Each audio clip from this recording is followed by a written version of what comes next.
Puji Tuhan, jemaat Tuhan, saya persilahkan duduk. Selamat datang di bulan Februari di tahun 2024. Hari-hari ini terasa begitu cepat, saudara. Tapi kita bersyukur karena di hari-hari yang begitu cepat, kasih Tuhan tidak pernah meninggalkan kita. Amin. Saya bersyukur buat anugerah Tuhan yang Tuhan berikan buat setiap kita. Sehingga di tengah setiap pergumulan, di tengah setiap hal-hal yang mungkin mencekam bagi hidup setiap kita, kita masih diberikan kekuatan, kemampuan, pengharapan untuk percaya kepada Yesus.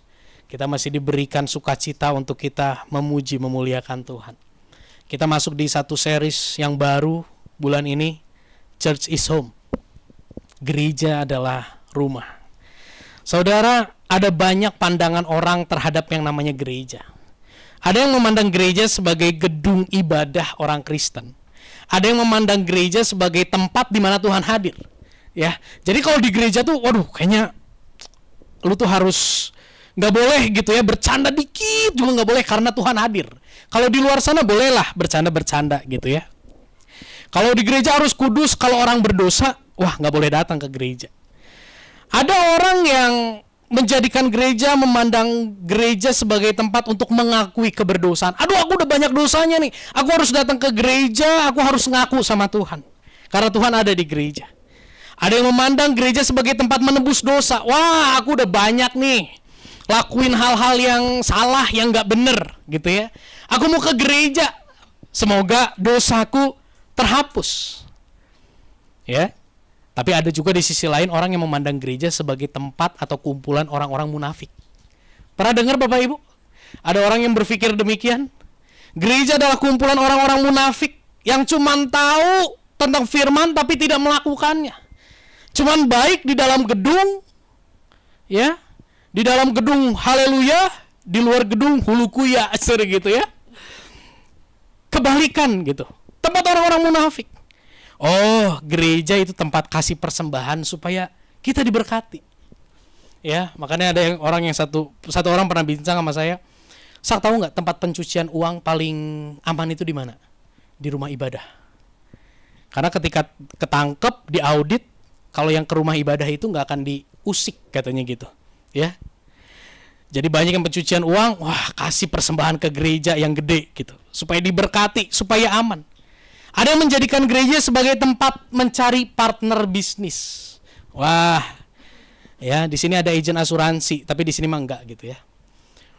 Di tempat lain ada agen asuransi masuk ke gereja, wah semuanya satu gereja dijadiin agen gitu ya, di bawah downline dia gitu ya, atau ya apapun lah gitu ya.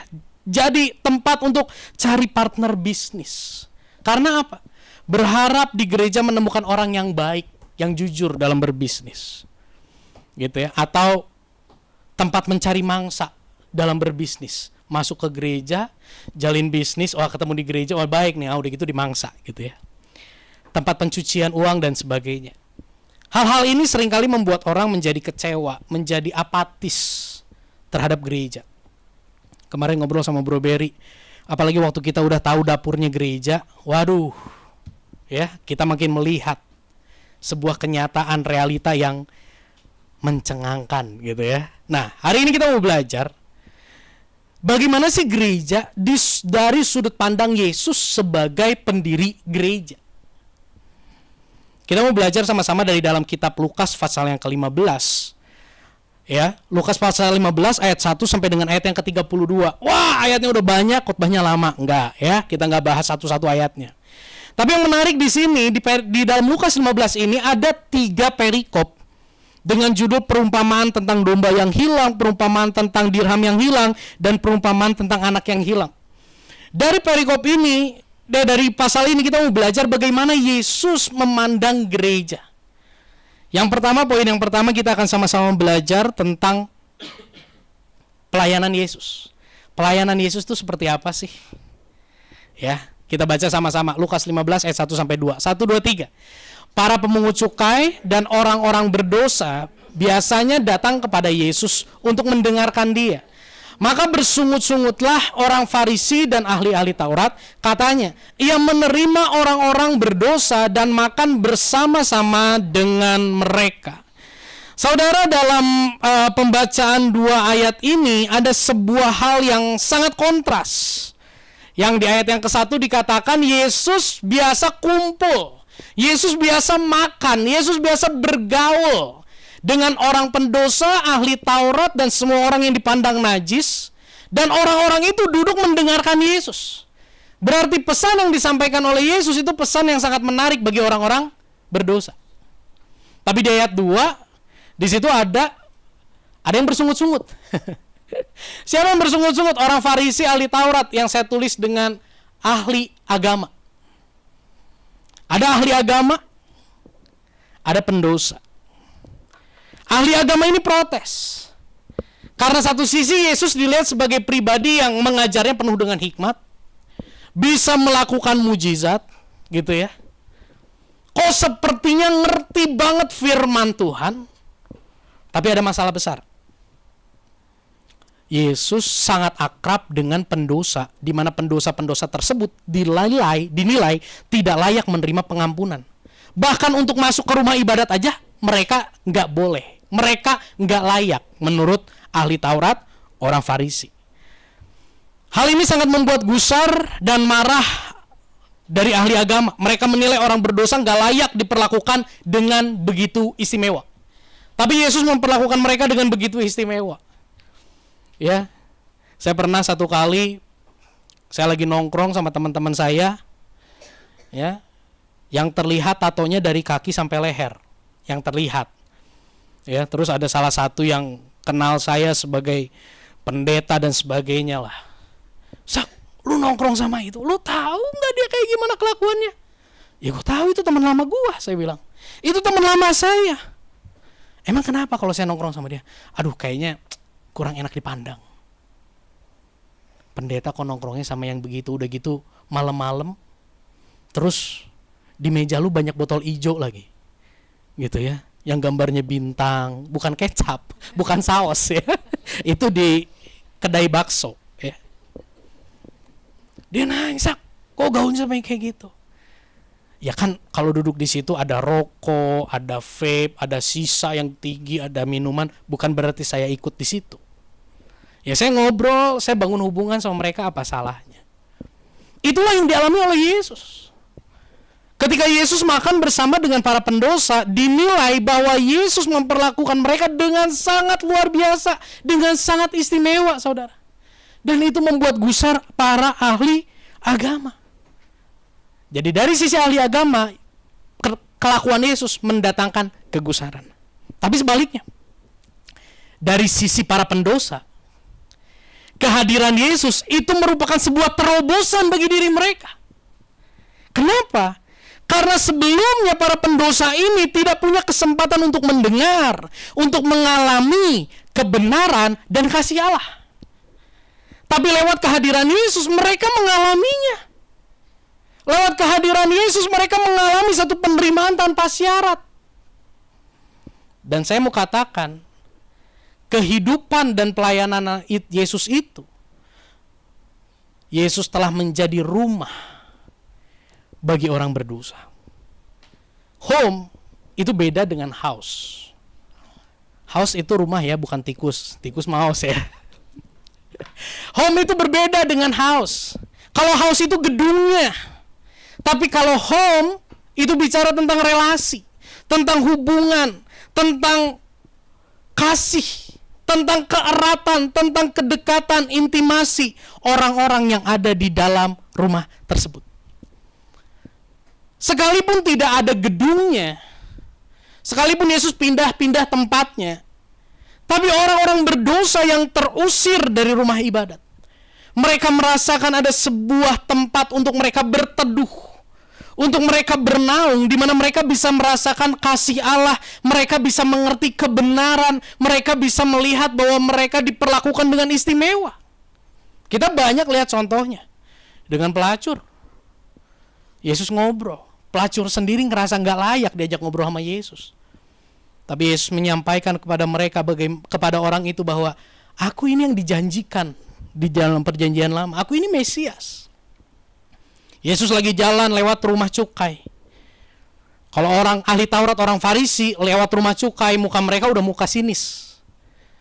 Muka mereka udah muka mendakwa orang-orang itu akan masuk neraka.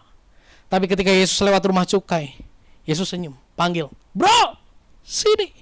Matius, sini." Bengong Matius. Tiba-tiba Yesus bilang gini, "Saya mau ke rumah kamu." Wah, happy-nya luar biasa. Yesus menjadi rumah bagi orang berdosa.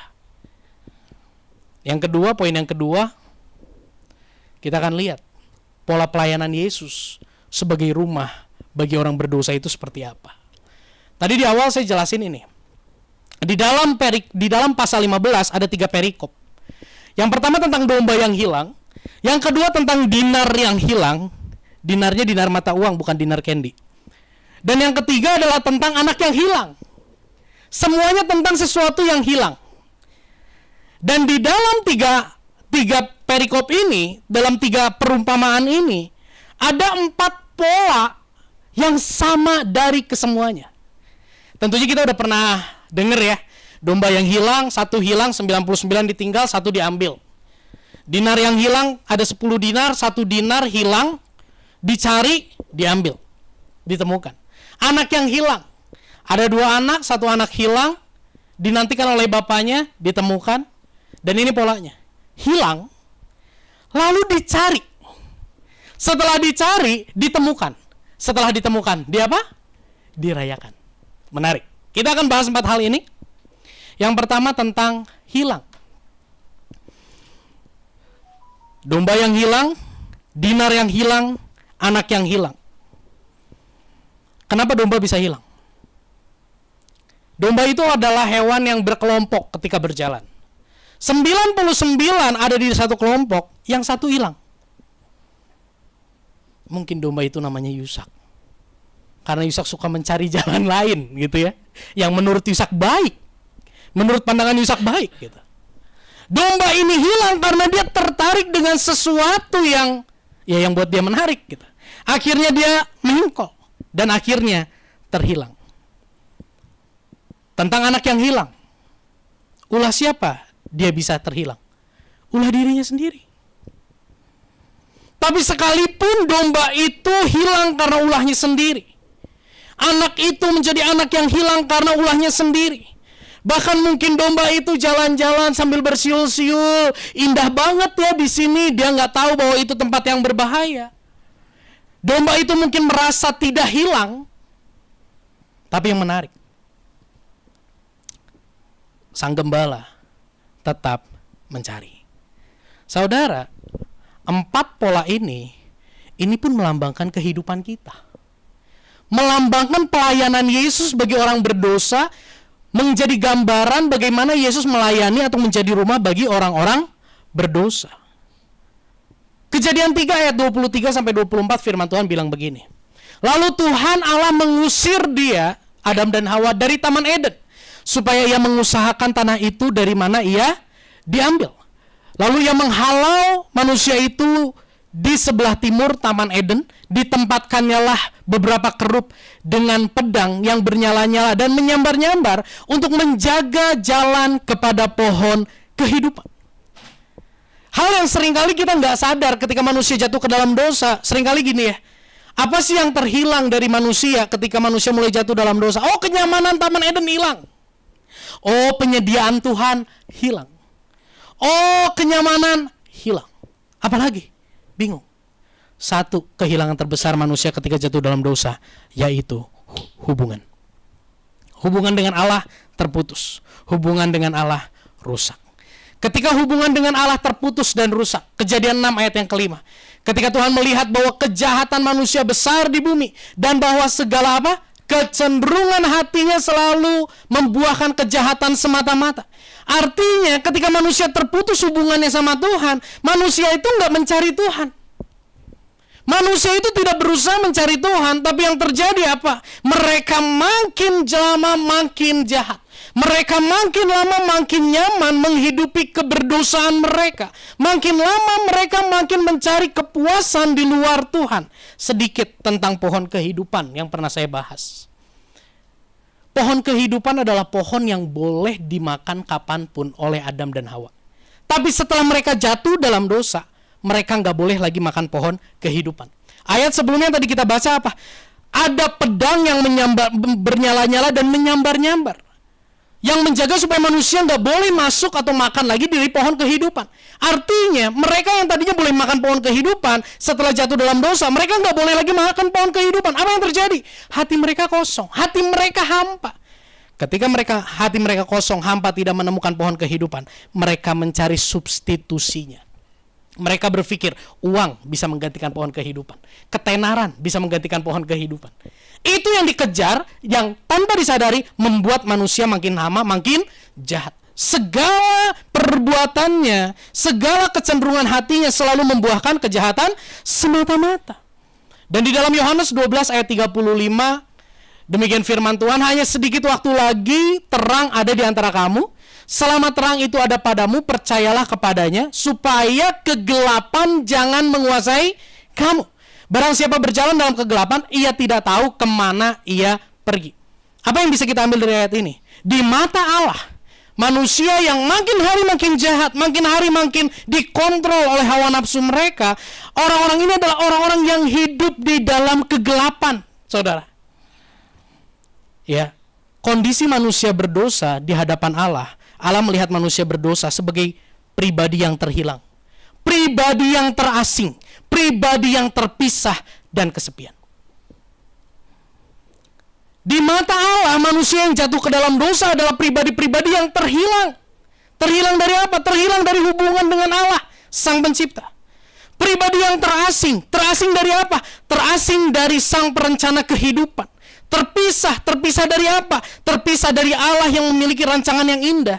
Dan mereka adalah orang-orang, manusia berdosa adalah sekelompok orang yang hidup dalam kesepian dan kekosongan. Ada yang pernah mengalami ini?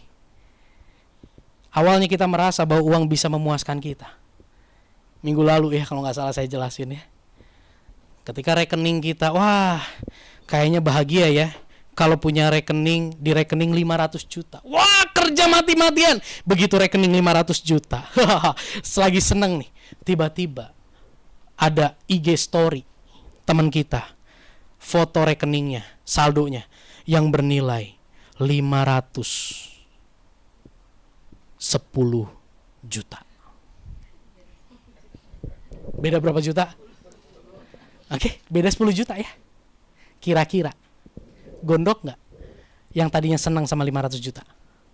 Wah, kurang ajar, dia lebih banyak. Kerja lagi mati-matian, 550 juta. Terus diposting lagi, temennya 551 juta. Artinya apa? Manusia selalu merasa kurang. Satu saat mereka merasa semuanya nggak ada artinya. Allah melihat hal itu. Tetapi manusia seringkali merasa gini ketika dalam dosa, senang. Manusia dalam dosa seringkali merasa gini, rame-rame. Manusia seringkali dalam dosa merasa apa? Aku nggak kesepian, betul? Aku nyaman. Saudara, hari ini kita belajar bahwa keberadaan kita di hadapan Allah, manusia berdosa, adalah orang-orang yang kesepian, orang-orang yang hatinya nggak pernah puas, dan Tuhan tahu hidup yang demikian merupakan hidup yang sangat meletihkan. Dan ketika dia melihat kita sebagai pribadi-pribadi yang hilang, dia tidak tinggal diam. Ini yang dia lakukan. Yesus mencari kita. Di awal saya tadi katakan, hubungan antara manusia dan Allah menjadi kehilangan terbesar setelah manusia jatuh dalam dosa. Seperti layang-layang. Apakah layang-layang dia minta dirinya ada di atas awan? Gak pernah. Tapi penerbang, dialah yang menginginkan layang-layang itu terbang di atas awan. Betul ya? Ketika layang-layang itu sudah terbang di atas awan, ditiup angin, terbang, tiba-tiba terlepas dari kendali sang penerbang. Apa yang terjadi? Melambai-lambai, saudara, mengikuti arah angin, yang tinggal tunggu waktu jatuh. Itu kondisi kita. Manusia jatuh dalam dosa. Dalam kehilangan itu, Tuhan tidak tinggal diam. Domba yang hilang dicari oleh gembala karena dia tidak bisa menemukan jalan pulang. Dirham yang hilang dicari oleh nyonya yang punya 10 dirham. Lalu anak yang hilang gimana? Nanti kita akan bahas. Karena anak yang hilang ceritanya pulang sendiri ke rumah ya. Nah, nanti kita akan lihat. Kita belajar di sini dulu. Ketika manusia ada di dalam kehilangan yang sangat mengerikan, di dalam kesunyian, kesepian yang begitu mencekam. Markus 10 ayat 45 bilang gini, karena anak manusia juga datang bukan untuk dilayani, melainkan untuk melayani dan memberikan nyawanya menjadi tebusan bagi banyak orang. Wow! Ketika Tuhan lihat manusia nggak punya kekuatan, manusia nggak punya daya untuk kembali kepada Dia, Dia tidak tinggal diam. Dia Allah yang baik, yang kasih setianya nggak terbatas sama baik buruk perlakuan kita, perilaku kita. Dia datang untuk memberikan nyawanya menjadi tebusan bagi banyak orang. Karena hanya lewat penebusannya, hubungan kita dengan Allah yang terputus bisa dipersatukan kembali. Amin. Kalau kita lihat di sini, dicari. Saudara, 99 domba ditinggalkan dan 1 domba dicari. Dari segi ekonomis, itu proyek rugi. Betul?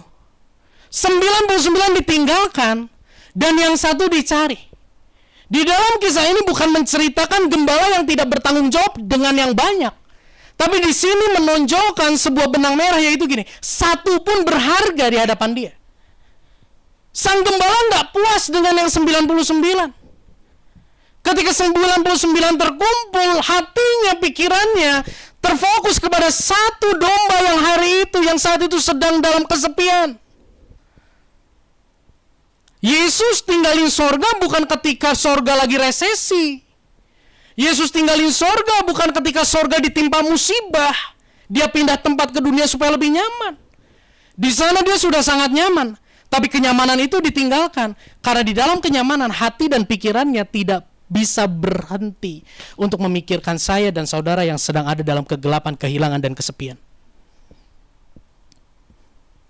10 dirham. 1 dirham hilang.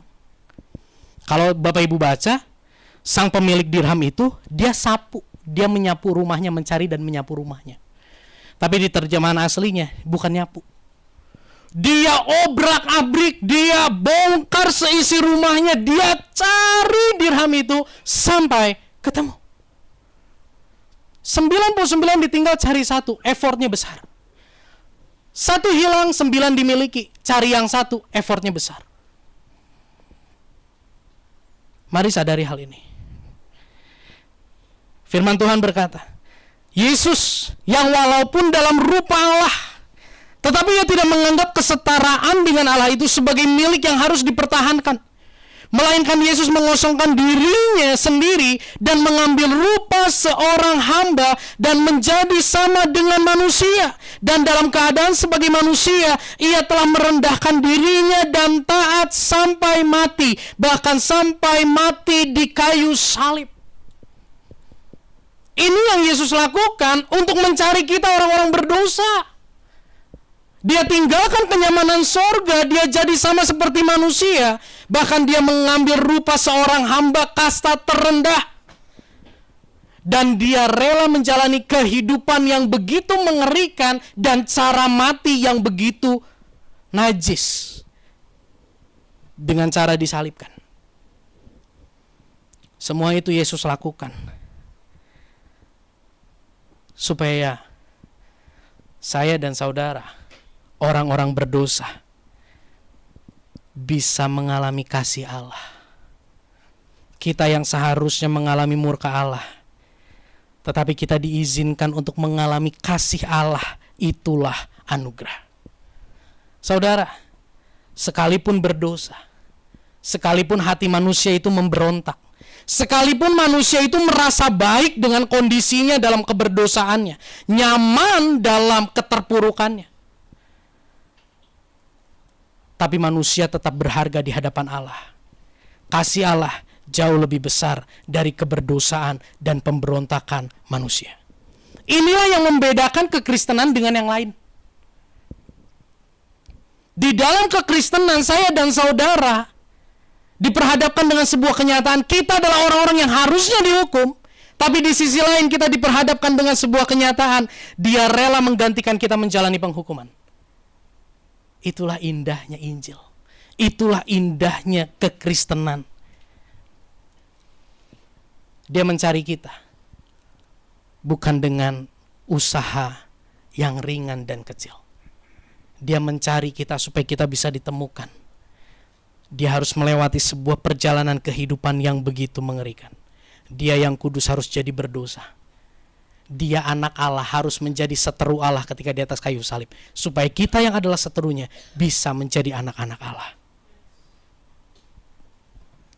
Supaya kita yang kesepian, supaya kita yang selalu menemukan kekosongan dan tidak pernah merasa terpuaskan oleh semua hal yang kita anggap bisa memuaskan di dunia ini, kita bisa menemukan kepuasan yang sempurna hanya di dalam Yesus Kristus.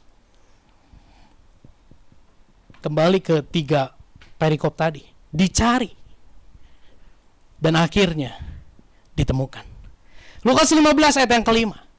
Dan kalau ia telah menemukannya, ini tentang satu domba yang hilang, ia meletakkan di atas bahunya dengan gembira.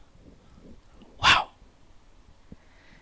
Ketika orang-orang memandang tindakan gembala itu sebagai sesuatu yang bodoh karena ninggalin 99, cari yang satu. Tapi bagi gembala itu ketika dia menemukan yang satu, dia taruh di atas bahunya. Dia sangat bersuka cita dengan yang satu tersebut. Lukas 15:24 bilang gini, sebab anakku yang telah mati dan menjadi hidup kembali, ia telah hilang dan didapat kembali, maka mulailah mereka bersuka cita. Akhirnya anak yang hilang itu kembali, saudara. Berkumpul bersama dengan ayahnya. Ditemukan. Sorry, kayaknya ayat yang 24 salah masukin saya, ya. Tapi tentang domba yang hilang ditemukan, dirham yang hilang ditemukan. Gembala bersukacita, pemilik dirham itu bersukacita. Yang menarik, dirham yang hilang dan domba yang hilang, kita bisa melihat gembala yang aktif dan pemilik dirham itu yang aktif mencari yang terhilang. Tapi di kisah tentang anak yang hilang, bapak diam di rumah dan anak yang kembali. Dalam kisah anak yang hilang, Yesus menekankan bagaimana kasih Bapa yang tulus menerima kembali anak yang hilang tersebut, sekalipun sang anak kembali bukan karena mengasihi Bapa. Kita renungkan kembali yuk tentang anak yang hilang. Apa sih motivasi terbesar sang anak kembali kepada bapaknya? Ayo. Apa motivasi sang anak kembali kepada bapaknya? Apakah dia karena dia mengasihi atau kangen sama bapaknya? Atau karena dia kepepet? Kepepet. Di luar aku gak bisa apa-apa, ternyata di luar menderita. Di rumah bapakku sang pekerja aja hidupnya nyaman. Dia kembali bukan karena dia mengasihi bapaknya.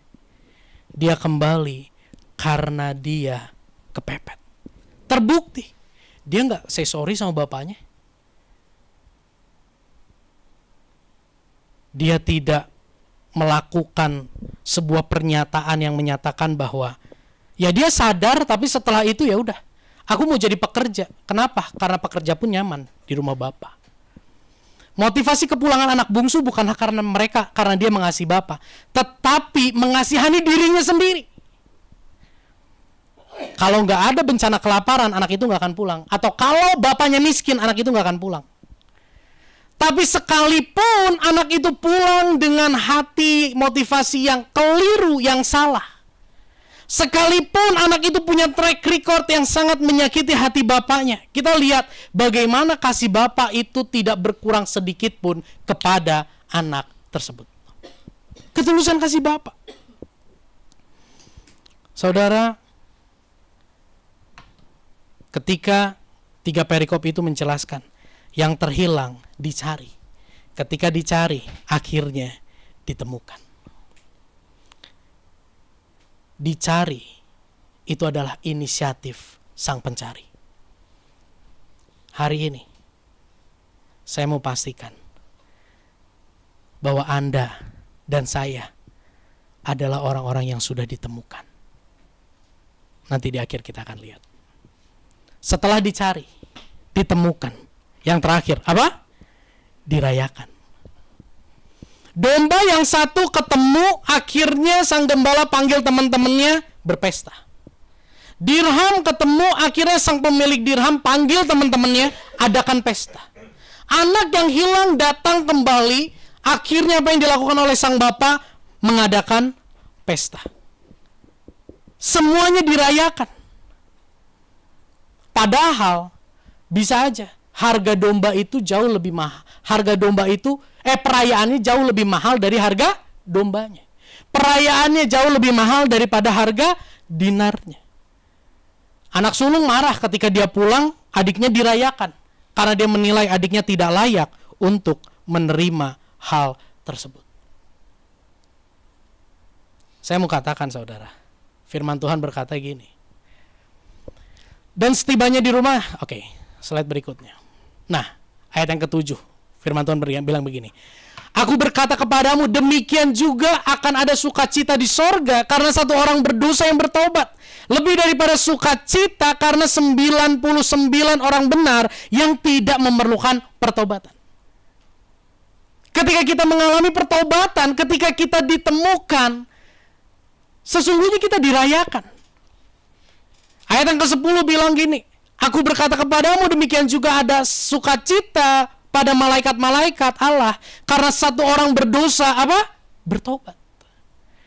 32, kita patut bersukacita dan bergembira karena adikmu yang telah mati dan menjadi hidup kembali, ia telah hilang dan didapati kembali. Ada satu sukacita ketika yang terhilang itu ditemukan. Mungkin hari ini ketika engkau mengalami pertobatan, hatimu mulai diubah, hidupmu mulai berubah, saudara. Di rumah engkau dibilang gini, pasti ada maunya nih, berubah ada maunya nih. Sakit ya, digituin ya. Atau mungkin ketika kita mulai hati kita diubah dan sebagainya. Kok gak ada yang apresiasi ya? Kok di rumah menganggap aku sama aja ya? Dan gak jarang hal itu membuat hati kita menjadi ciut kecil. Dan akhirnya kita merasa perubahanku, pertobatanku sia-sia. Tapi sore hari ini saya menyatakan, sekalipun di rumahmu engkau tidak dirayakan, sekalipun di lingkunganmu perubahanmu dicurigai, tapi saya mau katakan, di sorga ada perayaan yang besar. Amin. Kita masuk bagian yang terakhir. Menjadi perenungan bagi setiap kita. Menjadi pertanyaan reflektif yang mau kita renungkan. Saudara, Yesus melihat kita terhilang. Dia tidak tinggal diam. Dia tinggalkan tahtanya yang begitu indah luar biasa. Dia turun ke dalam dunia. Dia mencari kita. Dan dia menemukan kita. Yang pertama, mungkin ini menjadi pertanyaan saudara. Sudahkah aku ditemukan oleh Yesus Kristus? Mungkin di dalam pembahasan tadi Anda merasa, yes, aku ini orang yang terhilang. Aku ini orang yang kesepian. Aku ini orang yang selalu dipersalahkan. Aku ini adalah orang yang kayaknya gak ada yang peduli terhadap kehidupanku. Mungkin Anda punya segala sesuatu hari ini, tapi Anda merasa itu semua tidak berarti. Hati Anda tetap kosong. Anda ada di dalam kesunyian. Anda ada di dalam keterpurukan. Benar gak sih aku sudah ditemukan oleh Yesus? Pertanyaan ini mungkin pertanyaan yang agak aneh. Namun pertanyaan ini menuntun kita untuk menyelidiki. Masih ada gak sih keraguan dalam diri kita bahwa kita adalah orang-orang yang sudah ditemukan oleh Dia yang sangat mengasihi kita? You rusak, gimana caranya aku tahu bahwa aku sudah ditemukan oleh Yesus? Bahwa aku yang kesepian, aku yang hina ini sudah ditemukan oleh Yesus. Saya mau katakan saudara, pengorbanan Yesus yang begitu sempurna, dan tidak ada satupun syarat yang Ia berikan untuk kita dapat menerima pengampunan dari Dia, dan tuntunan Roh Kudus untuk kita bisa mendengar, untuk kita bisa percaya, untuk kita bisa kagum sama Dia. Itu merupakan satu bukti bahwa Anda sudah ditemukan.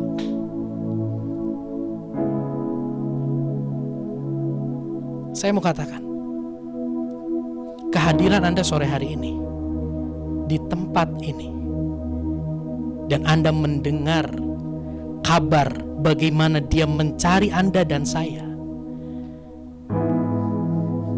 itu menggambarkan bahwa Dia menyatakan kepada dirimu dan diriku, hai orang berdosa, hai orang yang terpuruk, hai orang yang selalu dipersalahkan, hai orang yang terintimidasi, hai orang yang penuh dengan dosa, hai orang yang seringkali gagal,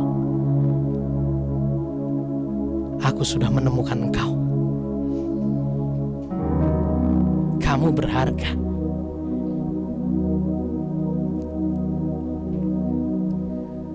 Satu pertanyaan saya di tahun 2009, ketika saya di kamar, kejadian bagaimana Tuhan mengingatkan saya tentang Pangandaran. Satu yang saya tanya, Tuhan, kan masih banyak orang yang Tuhan mau pakai, masih banyak orang yang lebih hebat, yang lebih baik, yang lebih setia sama Engkau. Aku sudah terlalu hina, aku sudah terlalu jahat, aku sudah terlalu kurang ajar. Tapi seperti satu domba yang hilang, satu domba pun berharga. Seringkali kalau kita punya 100.000, 1.000 itu ngeslah cincai. Tapi ketika Tuhan tahu harusnya 100.000, Dia punya 99.000, Dia cari yang 1.000 itu. Karena yang 1.000 itu bagi Dia pun berharga. Tidak ada yang menjadikan hidupmu dan hidupku berharga seperti Yesus yang memandang kita begitu berharga. Kita orang-orang yang seringkali gagal. Kita orang yang seringkali dalam menjalani hari-hari penuh dengan ketidaktulusan. Bobrok kita. Tapi itu tidak mengurangi kasih-Nya sedikit pun bagi Anda dan bagi saya.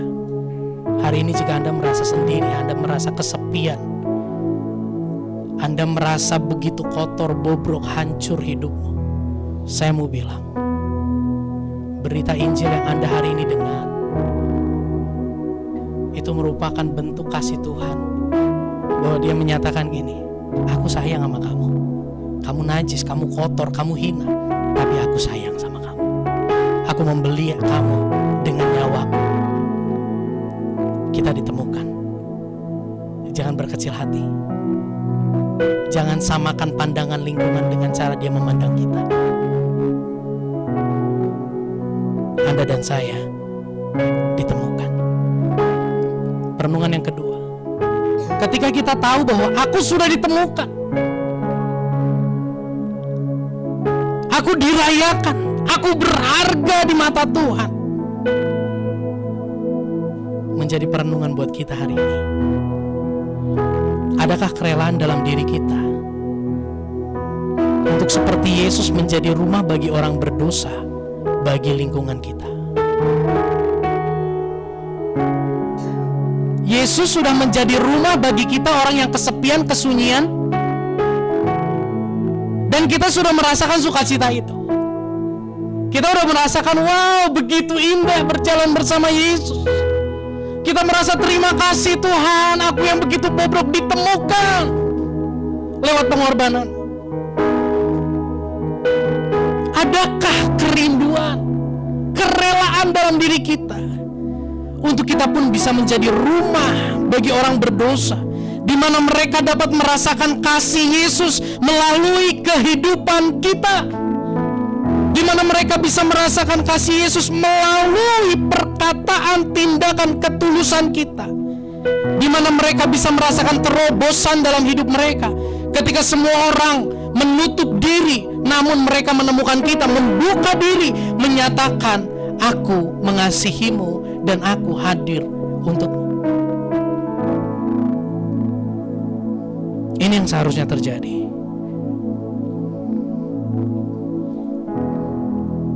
Ketika di Kopo, di TKI, ada satu tempat makan, Food Court. Di situ ada soto yang enak. Di situ ada nasi goreng yang enak. Gak perlu waktu lama. Di ruangan ini langsung tersebar, bukan? Berita itu langsung terdengar di ruangan ini, bukan? Kenapa diceritakan? Karena yang menceritakan sudah mengalami, wow, luar biasa. Dan akhirnya satu keluarga yang menceritakan luar biasa itu membawa jiwa satu keluarga lagi masuk ke dalam food court itu. 2 keluarga masuk ke dalam food court itu, saudara. Karena food court itu diceritakan makanannya enak, harganya murah. Apa yang terjadi? Keluarga yang kedua ke tempat itu. Apa yang terjadi? Minggu depan terdengar semakin keras dan nyaring. Benar, Food Court luar biasa. Saya nggak tahu udah ada keluarga ketiga belum.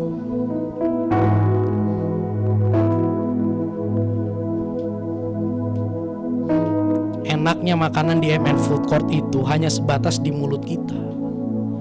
Tapi kita begitu antusias menceritakan. Kita begitu rindu untuk orang hadir ke tempat itu. Kita begitu mudah tertarik untuk kita juga datang ke situ. Kenapa kasih Tuhan yang begitu luar biasa yang telah menerima dan menemukan kita nggak mau bagikan? Ayo jadi rumah yuk. Saya tadi siang baru mendengar dari istri saya. Seorang berkata gini, nggak ada yang sayang sama gua seperti orang itu. Hari ini mood saya agak terganggu karena perkataan itu. Fang, nggak ada orang yang sayang sama gua seperti orang itu. Saya kenal orang itunya itu saya kenal. Dan saya tahu kehidupannya tuh aduh ngaco gitu. Tapi kok yang cerita sama istri saya begitu terpukau sama orang itu.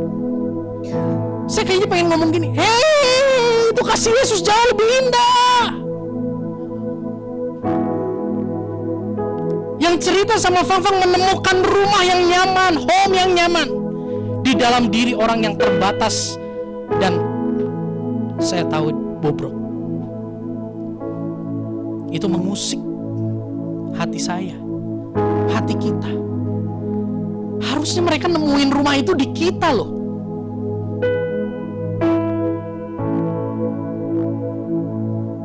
Hari ini kalau anakmu lagi keluyuran, sukanya keluyuran, gak betah di rumah. Kalau pasanganmu senangnya di luar, gak betah di rumah. Jangan-jangan kehangatan itu tidak ada di dalam rumah. Ayo.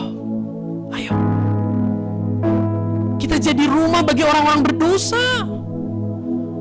Jadi rumah bagi orang-orang yang hari ini kesepian dan kesunyian. Karena kita telah terlebih dahulu mengalami sukacita, damai sejahtera dalam naungan kasih Kristus yang sempurna. Amin.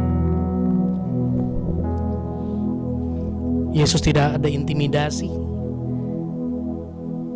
Ketika anak yang hilang itu pulang, sang bapak gak gini, stop, ngaku dulu dosa, stop, aku tampar dulu.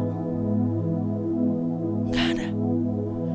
Malah anak itu datang dengan tertunduk, tapi bapak itu datang dengan tangan terbuka lebar dan dipeluk. Mungkin lingkunganmu banyak salah terhadap engkau. Jangan tuntut dulu mereka untuk berubah.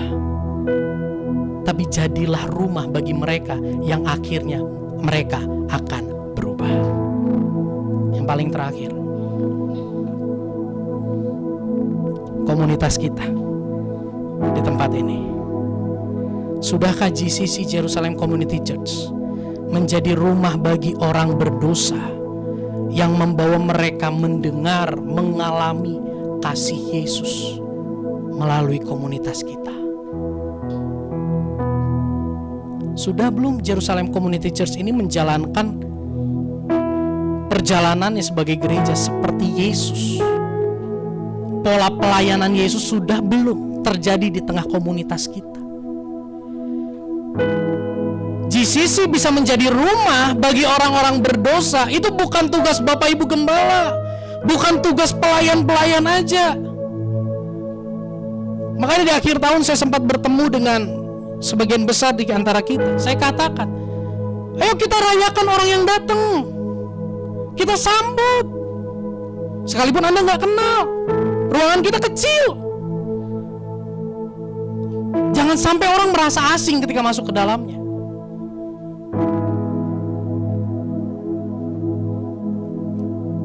Saya sangat bersyukur di Komsel hari Jumat kita mulai terbuka satu dengan yang lain. Keterpurukan, kebobrokan kita, kegagalan kita mulai terbuka. Dan saya bersyukur setiap kita yang ada di tempat ini boleh sama-sama mendoakan, boleh sama-sama jadi support system untuk orang itu boleh terus mengalami pertumbuhan rohani. Church is home, rumah bagi orang berdosa. Kita sudah ditemukan. Biarlah kita menjadi perteduhan bagi anak kita, bagi istri kita, bagi suami kita. Dan biarlah Jerusalem Community Church ini pun boleh menjadi rumah di mana membawa orang-orang berdosa boleh mendengar, mengalami kasih Yesus yang begitu sempurna. Beri kemuliaan bagi Tuhan Allah kita.